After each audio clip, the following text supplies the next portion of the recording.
എല്ലാവർക്കും എക്സാം ടോപ്പേഴ്സിലേക്ക് സ്വാഗതം. നമ്മൾ ഈ യൂട്യൂബ് ചാനലിൽ ഇമ്പോർട്ടൻറ്റ് ക്വസ്റ്റ്യൻസും പ്രീവിയസ് ഇയർ ക്വസ്റ്റ്യൻ പേപ്പേഴ്സും അതുപോലെ തന്നെ നിങ്ങളുടെ എക്സസൈസ് ക്വസ്റ്റ്യൻസും ഒക്കെയാണ് ഡിസ്കസ് ചെയ്യാൻ പോകുന്നത്.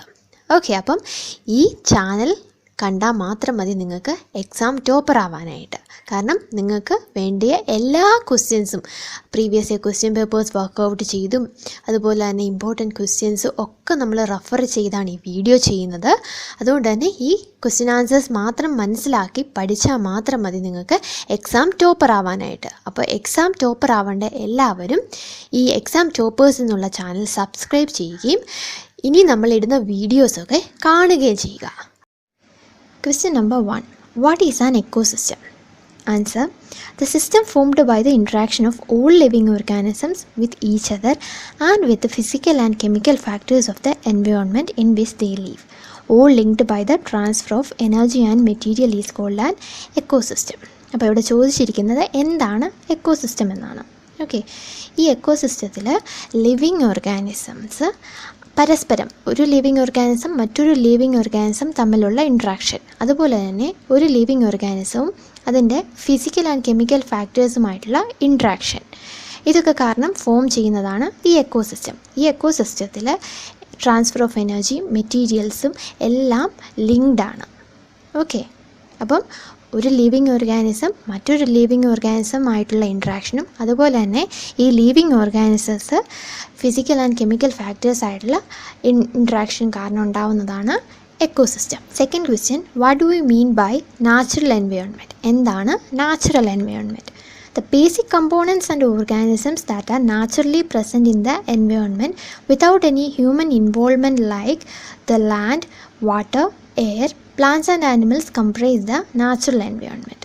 ഓക്കെ, അപ്പം ബേസിക് കമ്പോണൻസ് ആയിട്ടുള്ള കാര്യങ്ങളും അതുപോലെ തന്നെ ഓർഗാനിസംസും നാച്ചുറലായിട്ട് നമ്മുടെ എൻവയോൺമെൻറ്റിൽ കാണപ്പെടുന്ന നാച്ചുറലായിട്ടുള്ള സാധനങ്ങളില്ലേ, land, water, air, plants, animals, ഇതൊക്കെ നാച്ചുറലായിട്ട് കാണുന്നതാണ്, ഹ്യൂമൻ മെയ്ഡ് അല്ല.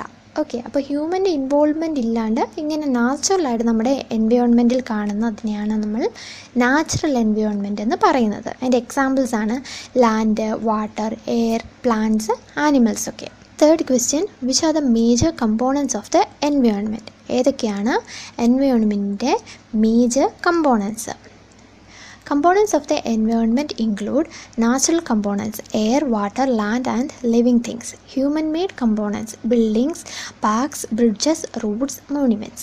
Human components, individual, family, community, religion. അപ്പോൾ നമ്മളിതൊരു ഡയഗ്രത്തിൽ കണ്ടായിരുന്നു അല്ലേ, കമ്പോണൻസ് ഓഫ് എൻവയോൺമെൻറ്റ് എന്ന് പറഞ്ഞൊരു ഡയഗ്രാം തന്നെയുണ്ട്. ഈ ആൻസർ ഞാൻ അതിൽ നിന്ന് തന്നെ എടുത്തിട്ടുള്ളതാണ്. അതായത് നാച്ചുറൽ കമ്പോണൻസ് അവിടെ കൊടുത്തിട്ടുണ്ട്, പടമൊക്കെ സഹിതം കൊടുത്തിട്ടുണ്ട്. Air, water, land and living things. Okay, നാച്ചുറലായിട്ടുള്ള കമ്പോണൻസ്, നമുക്ക് പ്രകൃതിയിൽ കാണുന്ന കുറച്ച് നാച്ചുറലായിട്ട് ഉള്ള സാധനത്തിൻ്റെ പേരെഴുതി വെക്കാം അവിടെ.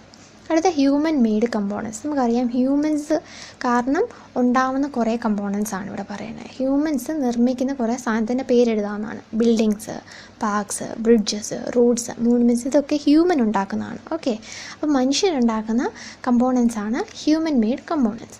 അതുപോലെ തന്നെ ഹ്യൂമൻ കമ്പോണൻസ്, അത് നമുക്ക് നമ്മളെ സ്വയം തന്നെ പറയാം. ഇൻഡിവിജ്വൽ, ഫാമിലി, കമ്മ്യൂണിറ്റി, റിലീജിയൻ, ഇതൊക്കെ ഹ്യൂമൻ കമ്പോണൻസ് ആണ്. ഓക്കെ, അപ്പം ഈ 3 പേരും എഴുതി ഇതിൻ്റെ കുറച്ച് എക്സാമ്പിൾസ് ഈ ബ്രാക്കറ്റിൽ കൊടുത്തിരിക്കുന്ന പോലെ കുറച്ച് എക്സാമ്പിൾസ് കൂടെ എഴുതുക. ഓക്കെ, ഇതാണ് major components of environment. Fourth question, give 4 examples of a human made environment. Human made എൻവയോൺമെൻറ്റിൻ്റെ എക്സാമ്പിൾസ് ആണ് ചോദിച്ചിരിക്കുന്നത്. Four examples of human made environment are buildings, parks, industries and bridges. Okay, ഇതൊക്കെയാണ് നമ്മുടെ human made environment. ഇത് മാത്രമല്ല, നമുക്ക് മനുഷ്യരുണ്ടാക്കുന്ന എന്ത് സാധനത്തിൻ്റെ പേര് വേണേലും ഈ ഹ്യൂമൻ മെയ്ഡ് എൻവയോൺമെൻറ്റിനകത്ത് എക്സാമ്പിളായിട്ട് എഴുതാവുന്നതാണ്. Fifth question, what is lithosphere? എന്താണ് lithosphere?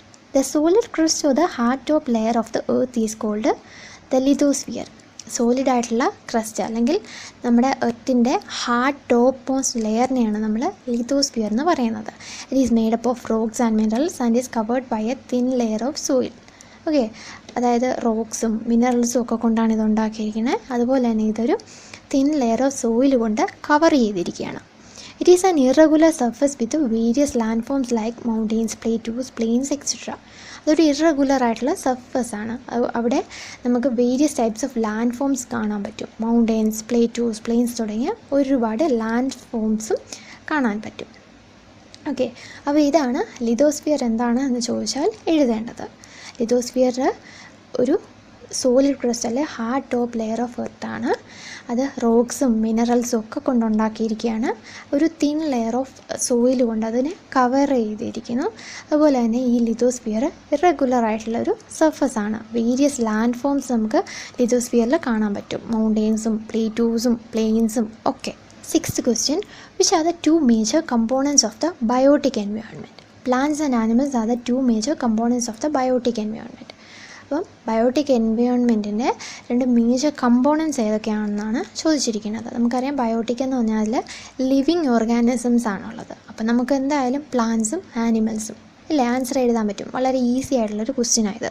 Okay, 2 major components of biotic environment ചോദിച്ചാൽ പ്ലാന്റ്സും ആനിമൽസും എഴുതുക. 7th question, what is biosphere? Biosphere or the living world is a narrow zone of the earth where land, water and air interact with each other to support life. The plant and animal kingdom together form the biosphere. അപ്പം എന്താണ് biosphere?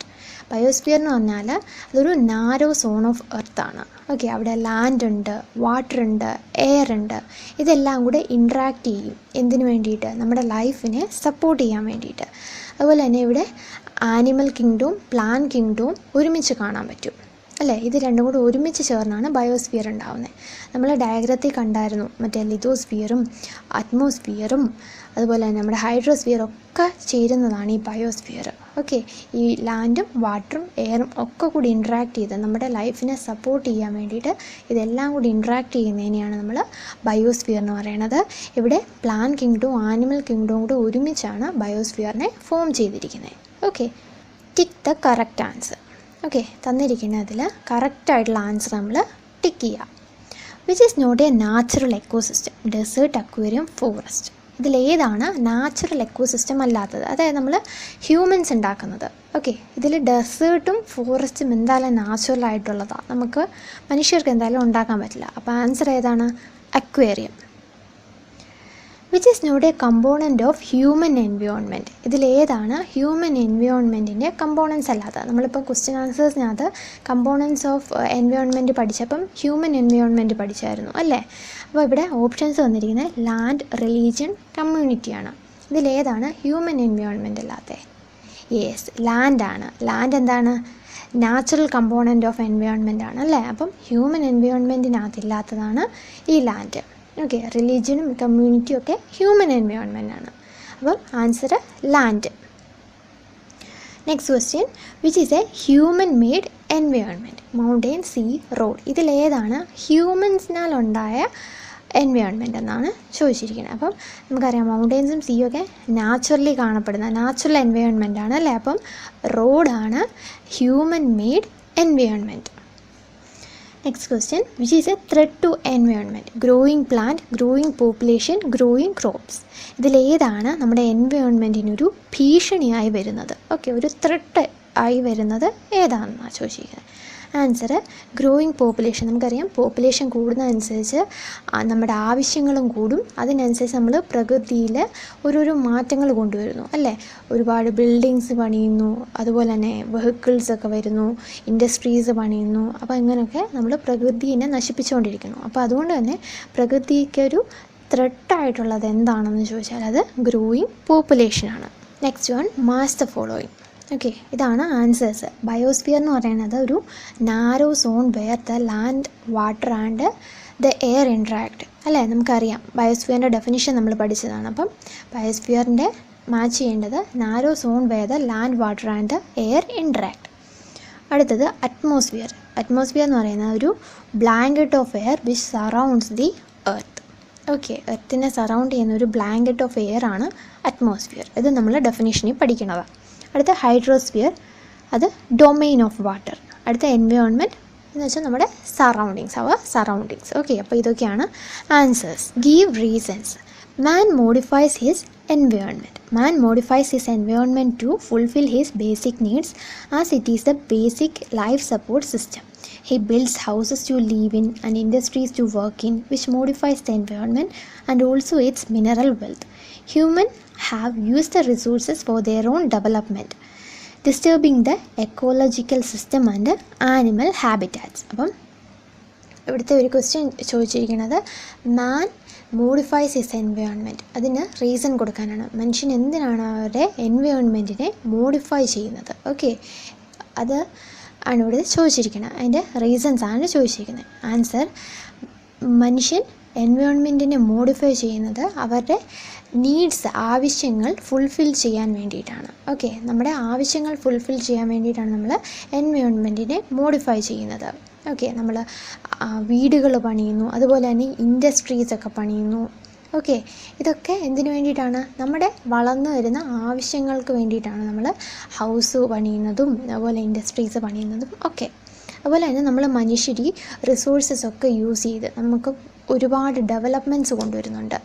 Okay, അങ്ങനെ ഈ developments കൊണ്ടുവരുന്നതിലൂടെ നമ്മുടെ ecological system അല്ലെങ്കിൽ animal ഹാബിറ്റാറ്റ്സിനെ നമ്മളത് disturb ചെയ്യുകയാണ്. ഇപ്പോൾ forest നശിപ്പിക്കുന്നത്, അതുപോലെ തന്നെ വയൽ നികത്തുന്നത്, ഇതൊക്കെ നമ്മൾ നാച്ചുറലായിട്ടുള്ള ഈ എക്കോളജിക്കൽ സിസ്റ്റത്തിനെ നമ്മൾ ഡിസ്റ്റർബ് ചെയ്തുകൊണ്ട് നമ്മുടേതായിട്ടുള്ള ഡെവലപ്മെൻറ്റ്സ് കൊണ്ടുവന്നുകൊണ്ടിരിക്കുകയാണ്. അപ്പം നമ്മുടെ ആവശ്യങ്ങൾ കൂടുന്നതുകൊണ്ടാണ് നമ്മൾ എൻവയോൺമെൻറ്റിനെ മോഡിഫൈ ചെയ്യുന്നത്. Second one, plants and animals depend on each other. Answer: plants and animals are interdependent on each other because plants are the producers and animals are the consumers. Plants release oxygen in the atmosphere which is inhaled by human beings and humans exhale carbon dioxide which helps plants in producing their own food. അപ്പം നമുക്കറിയാവുന്ന ഒരു കാര്യം തന്നെയാണ് ഇവിടെ ചോദിച്ചിരിക്കുന്നത്. അതിൻ്റെ റീസൺസാണ് അവർ ചോദിച്ചിരിക്കുന്നത്. പ്ലാന്റ്സും ആനിമൽസും പരസ്പരം ഡിപ്പെൻഡൻ്റ് ആണ്. ഓക്കെ, അതിൻ്റെ റീസൺസാണ് ചോദിച്ചിരിക്കുന്നത്. ഇതിൽ പ്ലാന്റ്സ് എന്ന് പറയുന്നത് പ്രൊഡ്യൂസേഴ്സാണ്. അവർ ഫുഡ് പ്രൊഡ്യൂസ് ചെയ്യും. നമുക്കറിയാം ഫോട്ടോസിന്തസിസ് എന്ന് പറയുന്ന പ്രോസസ്സിലൂടെ പ്ലാന്റ്സ് ഫുഡ് പ്രൊഡ്യൂസ് ചെയ്യും. നമ്മൾ ആനിമൽസ് അതുപോലെ തന്നെ ഹ്യൂമൻ ബീയിങ്സും ഒക്കെ ഈ പ്ലാന്റ്സിൽ നിന്ന് വരുന്ന ഈ ഫുഡാണ് നമ്മൾ കൺസ്യൂം ചെയ്യുന്നത്, അല്ലേ? അപ്പം അതൊരു റീസണാണ്. അപ്പോൾ പ്ലാന്റ്സ് പ്രൊഡ്യൂസ് ചെയ്യും, നമ്മൾ ഹ്യൂമൻ ബീയിങ്സും ആനിമൽസും ഒക്കെ ഇത് കൺസ്യൂം ചെയ്യും. അതുപോലെ തന്നെ പ്ലാന്റ്സ് ഓക്സിജൻ റിലീസ് ചെയ്യും, അത് നമ്മൾ ഹ്യൂമൻസ് എടുക്കും. അതുപോലെ തന്നെ ഹ്യൂമൻസ് റിലീസ് ചെയ്യുന്ന കാർബൺ ഡൈ ഓക്സൈഡിനെ പ്ലാന്റ്സും എടുക്കും. അങ്ങനെയാണ് പ്ലാന്റ്സ് ഫോട്ടോസിന്തസിസിന് വേണ്ടിയിട്ട് ഫുഡ് പ്രിപ്പയർ ചെയ്യാനായിട്ട് കാർബൺ ഡൈ ഓക്സൈഡിനെ എടുക്കും. അപ്പം പ്ലാന്റ്സ് ഓക്സിജൻ റിലീസ് ചെയ്യും, അത് ഹ്യൂമൻ ബീയിങ്സ് എടുക്കും. അതുപോലെ തന്നെ ഹ്യൂമൻ ബീയിങ്സ് എക്സേൽ ചെയ്യുന്നത് കാർബൺ ഡൈ ഓക്സൈഡ്, അത് പ്ലാന്റ്സും എടുക്കും. ഓക്കെ, അപ്പോൾ നമുക്ക് ഫുഡിന് വേണ്ടിയിട്ടും അതുപോലെ തന്നെ നമ്മുടെ ബേസിക് നീഡായിട്ടുള്ള ഓക്സിജന് വേണ്ടിയിട്ടുമൊക്കെ നമ്മൾ പ്ലാന്റ്സും ആനിമൽസും ഒക്കെ ഇൻ്റർഡിപ്പെൻഡൻ്റ് ആണ്. അപ്പോൾ എല്ലാവർക്കും നമ്മളിന്ന് ഡിസ്കസ് ചെയ്ത ക്വസ്റ്റ്യൻ ആൻസേഴ്സ് മനസ്സിലായെന്ന് വിചാരിക്കുന്നു. ഈ വീഡിയോ നന്നായി കാണുക, ക്വസ്റ്റ്യൻസും ആൻസേഴ്സും ഒക്കെ നന്നായി മനസ്സിലാക്കുക, ആൻസേഴ്സൊക്കെ നന്നായി പഠിക്കുക, എന്നിട്ട് എക്സാം എഴുതുക, എക്സാം ടോപ്പർ ആവുക. ഓക്കെ, അപ്പം എക്സാം ടോപ്പേഴ്സ് എന്നുള്ള ചാനൽ സബ്സ്ക്രൈബ് ചെയ്യാൻ മറക്കരുത്. പുതിയൊരു വീഡിയോ ആയിട്ട് ഞാൻ ഉടൻ തന്നെ വരുന്നതായിരിക്കും. ഓക്കെ, അപ്പം പുതിയ വീഡിയോയിൽ കാണുന്നിടം വരെ ബൈ.